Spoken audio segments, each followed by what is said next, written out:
No, it's like I said. I called her yesterday. She would obviously be disappointed. It's in her mentality. It's in her character. I think that's her X factor. Is she's a winner. It's the one thing when I came into this job that struck me straight away. Is a girl there that's got that real winning mentality. But ultimately, it's not.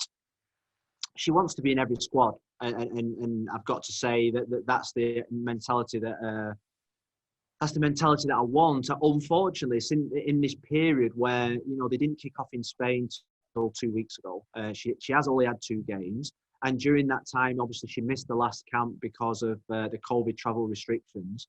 The other players have been playing really well, and other players have really upped their game and gone to a level that's been really impressive. So they've earned the right to come back into the squad, which means that somebody has to suffer.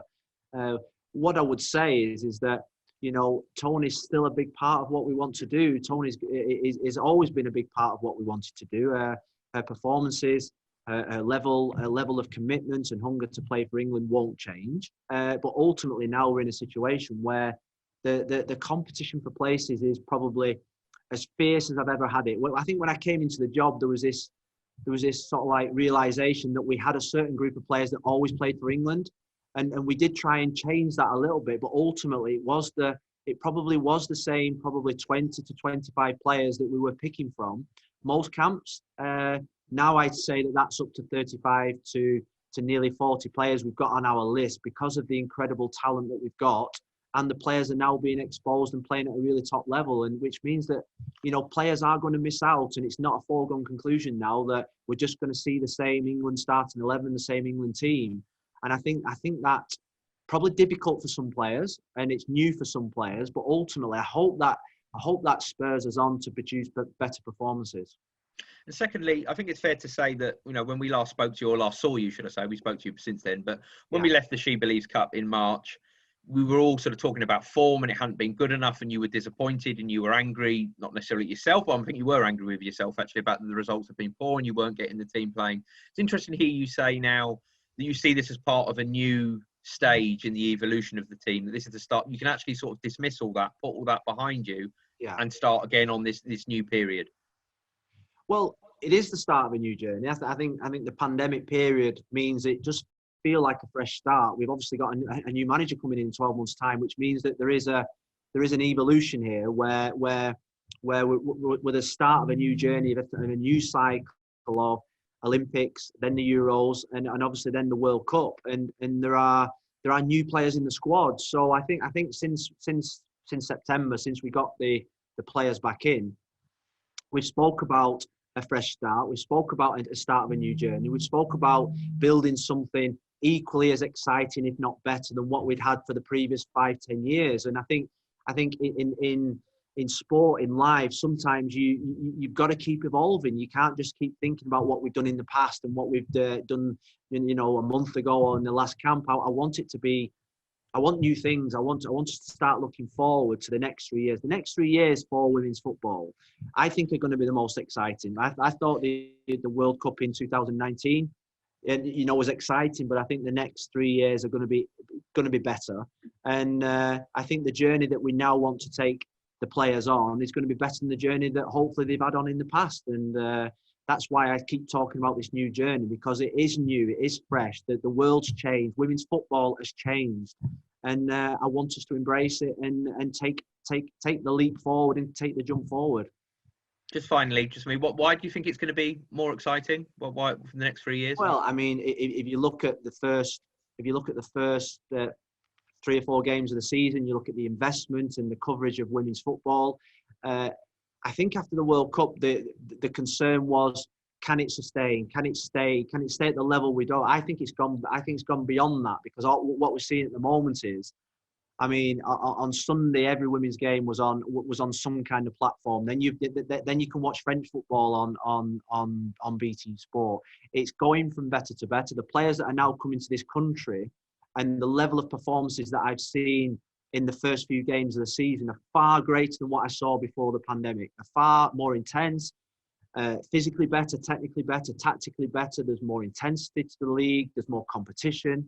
and I think it's only going to get better, because I think there's a commitment now from not just the teams, not just the clubs, but from everybody that this is a journey that everybody wants to jump on, and I think it's really exciting, and just glad to be a part of it. Thank you very much. Thanks, Luke. Thanks, Luke. Could we go to Glenn Moore next, please, for the eye paper? Oh, hi, Phil.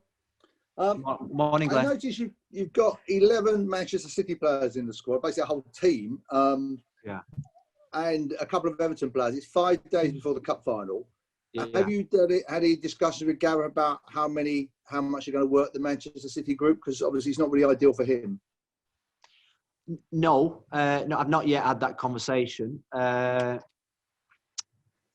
be honest with you, I mean, I think if we'd have had a double header, a couple of games in the camp, I think it would have been probably part of my thinking about the amount of players that obviously had to play probably 3 big games in a short space of time. But ultimately, I think I put myself in the shoes of a player and thinking to myself, you know what, I think we've waited a long time to have this magnitude of games, a game against Germany and a game at Wembley against Everton in the FA Cup final. I think if you asked Steph Orton, Lucy Bronze, all those 11 Man City players, they would want to play in both. And I think if we got to the stage now where physically they can play in both, mentally they can play in both, we're playing at 4 o'clock, which is 3 o'clock English time on the Tuesday, which helps, which means we'll get the players back into the country on the Tuesday night, maybe 9:15. They'll be back in their beds by midnight, which means that they've got 4 or 5 day build into a cup final on the Sunday. Now, I think we're at the level now where our players physically can do both. And I think that shows how far we've come. And I think if I was probably a Man City, or if I was Willie or Gareth, I would be obviously have one eye on the cup final, making sure all the players got back to their clubs safely. But I would always want my players to be playing at the top level, because that would benefit them in their clubs. And also, I mean, obviously, it's a long time since you've had a game. You're in this slightly odd period now where you won't be taking the team into the Euros, and we don't quite know what's going to happen with the Olympics. Is this quite an odd period for you in terms of, A, for yourself, and B, for keeping the players sort of motivated is the wrong word, because playing for England, you're always going to be motivated, but sort of focus perhaps on the fact, because obviously some are going to be having an eye on the fact that you may or may not be running the Olympic team. There's a new manager going to be picking the team for the Euros. So it's obviously quite a confusing time for them. I think if I was a club manager, I think I would be worried. I think I would be worried because, you think about that focus. But I think at international level, I think we addressed this with the players in the last camp about what can derail us this year, and that's probably that type of talk about who's taking the Olympics and Serena coming in. But ultimately, I think what I said to the players in the last camp on day one is that I think we've got a fantastic manager coming in. Make no bones about it. I think her record in women's football is second probably only to Jill Ellis in terms of achievements. So. But that's for 12 months' time. I think the next 12 months is obviously about playing for England. And when you come into an England camp, regardless of who's the manager, the games are that big, there's that much expectation that actually you play for the badge, you play for the shirt that you're wearing, you play for the pride of your country, rather than for the manager that stood on the touchline. And I think my real pride in the last camp was the support that I had from the players and the relationships that we've still got and the connections that we've still got. And there was an unwavering belief that the next 12 months are going to be just as exciting as the previous 2 years. And I think the work that they showed in the last camp, even though it was a shortened camp of 7 to 8 days, proved to me that we're heading in the right direction and that we're all together as one. And yes, it's a different situation than probably what they've probably handled in the past. But I think it's regardless of who's managing, you're playing for England. One final thing on the Olympics. I mean, obviously with your experience of building a squad and preparing a squad, and also the fact that the Olympic squad will be drawn from 3 other countries as well. Yeah. How late must a decision be made as to who will be running it, in terms of trying to arrange a couple of fixtures and a few camps and trying to pull it all together? Because obviously it can't be left too late, and the Olympics could be a really huge thing for British women's football if GB do well. Yeah, well, I think the obviously we'd planned to go to the Olympics, so the scheduling, the planning, and what was going to be involved in that. That it's not as if we're going to rip up that's set in stone. So ultimately, the cancellation of the Olympics just put on hold the plan that we had in terms of the plan for the next Olympics, when the players were going to be meeting up, when they were going to be told, etc. So I think that was a really good plan that we built up. Now, ultimately, whether it's me or someone else that comes in, there's not much real scope for movement and manoeuvre on that because of the timings of the end of the season, and then obviously the restrictions of when everybody can meet up. So in terms of the planning, I think that's set in stone. That doesn't need too much work. I think ultimately it's now up to Sue and to Mark to make the decision on when they will announce the next Olympic manager. My focus is on the Lionesses. I think I said it in the last camp. I stated my intentions about what I wanted, and ultimately I think they will do the right thing when they think it's the right time to do it. And ultimately, for me as a manager, I've just got to wait. Okay. Thank you, Glenn. Okay. Thanks, Glenn. Could we go to He Paul? wanted one more question then. Pop your hand back up again later, Glenn. Could we go to Paul Saffer from UEFA, please? Thanks. Hi, Phil. You've obviously got Fran Kirby back in. I know she's in the camp last month, and I guess this could be her first games since the World Cup. And just say something about her, and also just how fantastically she's been playing since she's come back from Chelsea after so long with such a horrible thing keeping her out. Yeah, I mean, she knows what I think of her.